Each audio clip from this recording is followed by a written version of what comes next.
നിങ്ങളുടെ ഇഷ്ട പരമ്പരകൾ എക്സ്ക്ലൂസീവായി സൺ നെക്സ്റ്റ് ആപ്പിലൂടെ തികച്ചും ഫ്രീ ആയി. ഇപ്പോഴേ ആപ്പ് ഡൗൺലോഡ് ചെയ്യൂ.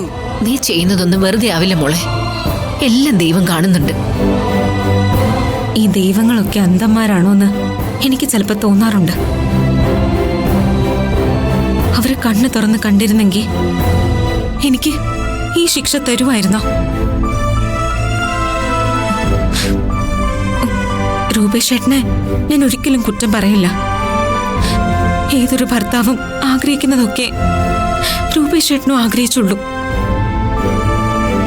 താലോലിച്ച് വളർത്താൻ ഒരു കുഞ്ഞ്, അതും എന്നെ പോലൊരു പെൺകുഞ്ഞ് വേണമെന്ന്. ഒരു കുഞ്ഞിനെ പ്രസവിച്ചു കൊടുക്കാൻ കഴിയാത്തൊരു സ്ത്രീ എന്തൊക്കെയുണ്ടെന്ന് പറഞ്ഞാലും അവളുടെ ജന്മം ഒരു പാഴ് ജന്മമല്ലേ? അത് കാണാത്ത ദൈവങ്ങൾ അന്ധരാണെന്ന് പറഞ്ഞ എങ്ങനെ തെറ്റാവും? ഏതോ ഒരു ഡോക്ടർ അങ്ങനെ പറഞ്ഞു എന്ന് വെച്ച് അതൊക്കെ സത്യമാവണമെന്നുണ്ടോ? ചിലപ്പോ ആരെങ്കിലും ആ ഡോക്ടറെ കൊണ്ട് പറഞ്ഞു ചെയ്യിച്ചതാണെങ്കിലോ? ഈ കുടുംബത്തിൽ തന്നെ ഉണ്ടല്ലോ വേണ്ടുവോളം ഹീന ജന്മങ്ങൾ, എന്ത് ചെയ്യാൻ മടിക്കാത്തവര്. അങ്ങനെ പറയരുത്. ആ ജെസ്സി നല്ലൊരു ഡോക്ടർ. അവര് അങ്ങനെ ഒരിക്കലും ചെയ്യില്ല. മാത്രമല്ല, എല്ലാ പരിശോധനയും നടത്തി യൂട്രസ് സ്കാനിങ്ങും റിപ്പോർട്ടും ഒക്കെ എന്നെ കാണിച്ചു. ഡോക്ടർ എന്നെ ബോധ്യപ്പെടുത്തുകയും ചെയ്തു. തകരാറ് എനിക്ക് തന്നെയാ. ഞാനത് അറിഞ്ഞു പെരുമാറണം. ഞാൻ കാരണം ഈ മരുവത്തൂരിൽ അടുത്തൊരു തലമുറ രൂപേഷേട്ടന്റെ ജീവിതം ഒന്നും അന്യം നിന്ന് പോവാൻ പാടില്ല. അക്കാര്യത്തിൽ രൂപേഷേട്ടനെ ഞാൻ കുറ്റപ്പെടുത്തുന്നില്ല. എന്റെ വിധി. മോളെ,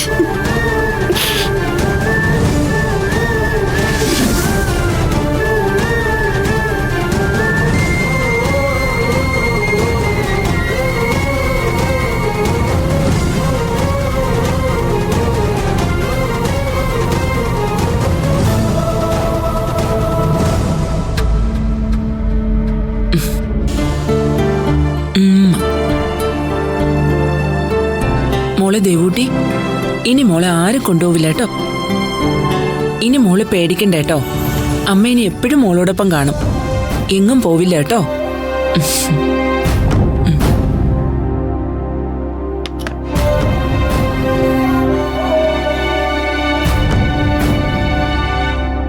നന്ദേട്ടാ, അയാളുടെ ബ്ലാക്ക് മെയിലിംഗ് തീർന്നു തോന്നുന്നു. ഇത്രയും നാൾ ഞാൻ എങ്ങനെ കഴിച്ചുകൂട്ടിന്ന് എനിക്ക് എന്നെ അറിയില്ല. ഞാനെല്ലാം മനസ്സിൽ അടക്കി പിടിച്ചു. ഹോസ്പിറ്റലിൽ ചെല്ലുമ്പോൾ ഞാൻ ആ ദർശന വരലെന്ന് പ്രാർത്ഥിച്ചുകൊണ്ടായിരുന്നത്. ഏതായാലും ആ കടമ്പ കഴിഞ്ഞു. അയാളുടെ ലക്ഷ്യം സാധിച്ചു പോലും. എനിക്ക് തോന്നുന്നത് ആ ശശീന്ദ്രൻ ഡോക്ടറായിരിക്കും ഇതിന്റെ പിന്നിലെന്ന്. എന്ത് വലിയ പാതക ഒരു പെൺകുട്ടിയോട് ചെയ്തത്. എന്റെ മോളെ അവര് കൊണ്ടുപോകുന്നു പറഞ്ഞപ്പോ പിന്നെ ഞാൻ വേറൊന്നും ആലോചിച്ചില്ല. അല്ല, വെറുതെ വിളിച്ചു പറയുക മാത്രമല്ല ചെയ്തത്. ഓരോ ദിവസവും എന്റെ മോളുടെ ഫോട്ടോ എനിക്കെടുത്ത് അയച്ചു തന്നുകൊണ്ടിരുന്നു. എനിക്കറിയാം അയാൾ എന്റെ മോളുടെ പിന്നാലെ ഉണ്ടായിരുന്നു. ഇനി ഞാൻ ഒന്നും നോക്കുന്നില്ല. ദർശനോട് എല്ലാം തുറന്നു പറയാൻ പോവാ. എന്തായാലും ഇത്രയും ദിവസം അവളെ വേദനിപ്പിച്ചില്ലേ? ഇനി 2 ദിവസം കൂടെ വെയിറ്റ് ചെയ്യും. നീ അയാളുടെ ഭീഷണിയെക്കുറിച്ച് വിളിച്ച് പറഞ്ഞപ്പോൾ മുതൽ ഞാൻ ലീവിന് ട്രൈ ചെയ്യുകയായിരുന്നു.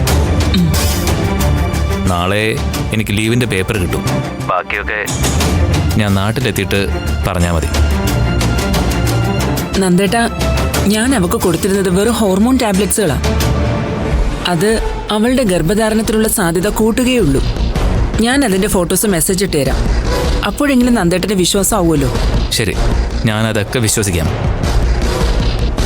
പിന്നെ ദർശനയ്ക്ക് വയറുവേദന എങ്ങനെ വന്നു? അതും തുടർച്ചയായി. അതിന്റെ കാരണം എന്താ? അത് കണ്ടുപിടിക്കണം. വേറെ എന്തോ പോയിസൺ അവളുടെ ശരീരത്തിൽ കടന്നുകൂടിയിട്ടുണ്ട്. അതും വളരെ ചെറിയ അളവിൽ. ദർശനയുടെ ബ്ലഡ് സാമ്പിൾ ഞാനെടുത്ത് ഡൽഹിയിലെ ലാബിലേക്ക് അയച്ചിട്ടുണ്ട്. അത് വരുമ്പോൾ അറിയാം. എന്തോ സ്ലോ പോയിസണാ. നീ തൽക്കാലം സമാധാനപ്പെട്. നമുക്കതൊക്കെ വന്നിട്ട് സംസാരിക്കാം കേട്ടോ. നന്ദേട്ടൻ വേഗം വാ. ഞാൻ എന്തായാലും ദർശനെ കണ്ട് ഈ സന്തോഷ വാർത്ത അറിയിക്കും. അവളുടെ ഭർത്താവിനെ കണ്ട് ഞാൻ അവർക്കിടയിലുണ്ടായ പിണക്കം പരിഹരിക്കുക തന്നെ ചെയ്യും. ഞാൻ ഉണ്ടാക്കിയ പ്രശ്നം ഞാൻ തന്നെ സോൾവ് ചെയ്യും. ശരി.